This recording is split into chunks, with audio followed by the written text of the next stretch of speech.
নমস্কার বন্ধুরা, পিয়ম গার্ডেনিংয়ে সকলকে একবার স্বাগত জানাই।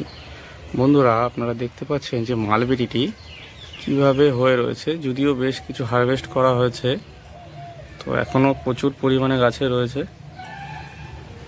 এটা আমার মাদার গাছ। আমার বাড়িতে দুটো দুষ্টু আছে, যারা এগুলোকে রেডি হওয়ার আগেই হারভেস্ট করে নিচ্ছে। তো এর প্রচুর চারা আমার কাছে রয়েছে।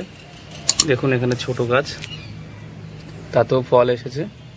এটা হচ্ছে তুর্কি মালবেরি, এবং এর সঙ্গে আমার কাছে রয়েছে, এটা আপনারা দেখতে পাচ্ছেন, এটা পাকিস্তানি হোয়াইট মালবেরি।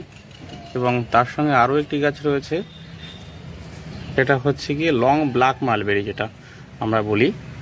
তো এইটা আমার অল্টারনেটিভ হিসেবে মাদার করা আছে, বড় করে বিক্রি করার ইচ্ছা আছে। তো যারা এই ধরনের চারা নিতে চাইছেন তারা কিন্তু আমার সঙ্গে যোগাযোগ করতে পারেন। এবং এগুলো কিন্তু সবই আপনি গ্রাফটেড পাবেন। বন্ধুরা দেখুন, এগুলো কিন্তু সবই গ্রাফটেড পাবেন। আর তুর্কি মালবেরি যেটা, সেটা কিন্তু অনলি ফর কাটিংয়ের চারা বা গুটি কলমের চারা। এতে প্রচুর ফল আসে, এক বছরেই ফল চলে আসবে। তো যোগাযোগ করার জন্য হোয়াটসঅ্যাপ আছে, হোয়াটসঅ্যাপে আমাকে নক করতে পারেন। সম্পূর্ণ ভিডিওটি দেখার জন্য অসংখ্য ধন্যবাদ।